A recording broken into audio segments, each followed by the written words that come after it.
नमस्कार। चलिए आज एक ऐसी यात्रा पर चलते हैं जो आस्था और श्रद्धा से जुड़ी हुई है।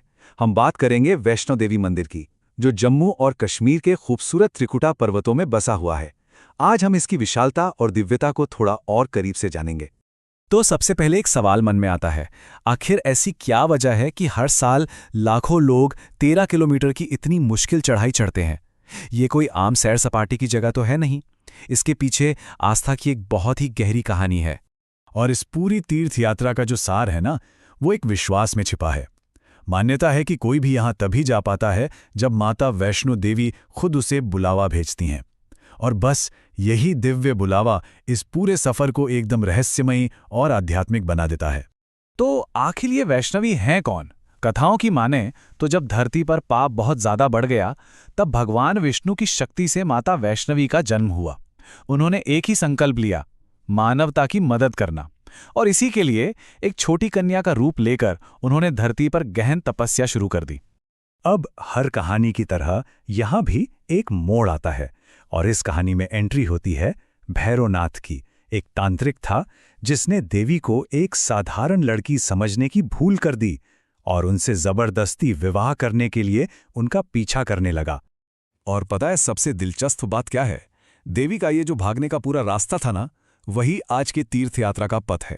देखिए, पहले वो त्रिकुटा पर्वत की तरफ बढ़ती हैं, फिर रास्ते में अपने अनुयायियों की प्यास बुझाने के लिए वो अपने बाण से एक झरना बनाती हैं, जिसे हम आज बाण गंगा के नाम से जानते हैं। भैरवनाथ से बचने के लिए वो एक बहुत ही तंग गुफा में 9 महीने तक ध्यान करती हैं, जिसे अर्धकुंवारी कहा जाता है। और आखिर में जब वो पवित्र गुफा तक पहुंचती हैं, तो वहां वो भैरवनाथ का सामना करने के लिए उग्र, भयंकर देवी काली का रूप ले लेती हैं। जब देवी ने भैरवनाथ का वध किया तो मरते मरते उसे अपनी गलती का एहसास हुआ। उसने माता से माफी मांगी, और यहाँ देवी की दयालुता देखिए। उन्होंने न सिर्फ उसे माफ किया, बल्कि उसे एक वरदान भी दे दिया। वरदान ये था कि माता के दर्शन तब तक पूरे नहीं माने जाएंगे जब तक कोई उनके बाद भैरवनाथ के दर्शन ना कर ले।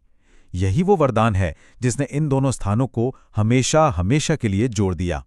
तो चलिए इस पौराणिक कथा से निकलकर अब आते हैं आज की यात्रा पर, क्योंकि आज भी लाखों श्रद्धालु ठीक उसी रास्ते पर चलते हैं जिस पर कभी खुद देवी चली थी।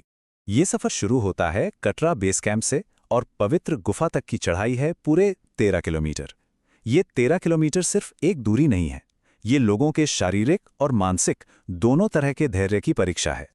इस 13 किलोमीटर के रास्ते में कुछ बहुत ही खास आध्यात्मिक पड़ाव आते हैं। सबसे पहले आती है बाण गंगा, जहां लोग पवित्र स्नान करके आगे बढ़ते हैं। फिर आती है अर्धकुंवारी गुफा, इसे गर्भ गुफा भी कहते हैं कि यहां से गुजरना एक बहुत ही दिव्य अनुभव है।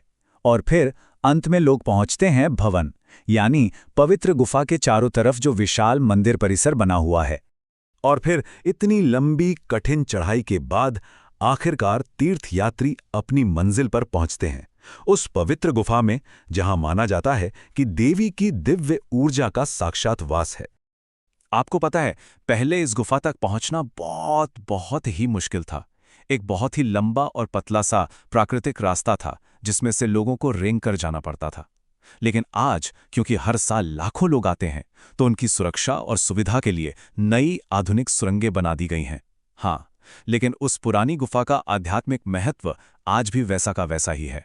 इस गुफा के अंदर मंदिर का जो असली हृदय है, वो है 3 प्राकृतिक रूप से बनी हुई चट्टानें। इन्हें पिंडियां कहते हैं। यहाँ कोई मूर्ति नहीं है।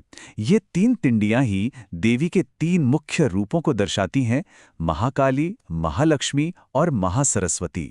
अच्छा, अब बात करते हैं कुछ ऐसी चीजों की जिनके सामने विज्ञान भी शायद कुछ नहीं कह पाता। ऐसे दिव्य रहस्य जो लोगों की आस्था को और भी कहीं ज्यादा मजबूत कर देते हैं। सबसे पहला रहस्य जुड़ा है तापमान से। सवाल यह है कि ये पुराने पत्थर थर्मोडायनामिक्स यानी भौतिकी के नियमों को चुनौती कैसे देते हैं। ये बात वाकई हैरान करने वाली है। बाहर चाहे कितनी भी गर्मी पड़ रही हो या फिर हड्डियां जमा देने वाली सर्दी हो, इन पिंडियों का तापमान हमेशा हमेशा एक जैसा रहता है। गर्मियों में ठंडी और सर्दियों में हल्की गर्म। अब लोग इसे देवी का साक्षात चमत्कार ना माने तो क्या माने। और एक और रहस्य है, इन पिंडियों के ठीक नीचे से पानी की एक धारा हमेशा बहती रहती है, लगातार, बिना रुके। ये पानी कहाँ से आ रहा है, इसका स्रोत क्या है, ये आज तक कोई नहीं जान पाया। इस जल को बेहद पवित्र माना जाता है। लेकिन रुकिए, वैष्णो देवी की यात्रा भवन में दर्शन करके खत्म नहीं होती। अभी इसका आखिरी और सबसे जरूरी हिस्सा तो बाकी है, और ये हिस्सा हमें वापस भैरवनाथ की कहानी पर ले जाता है। याद है ना, देवी का वरदान? उसी के अनुसार ये यात्रा तब तक अधूरी है जब तक श्रद्धालु भवन के दर्शन के बाद थोड़ा और ऊपर चढ़कर भैरवनाथ के मंदिर के दर्शन ना कर ले। ये दर्शन क्षमा और मोक्ष का प्रतीक हैं। तो आखिर में ये सब हमें एक बहुत ही गहरे सवाल पर लाकर छोड़ देता है। इस पूरी तीर्थ यात्रा का असली सार क्या है?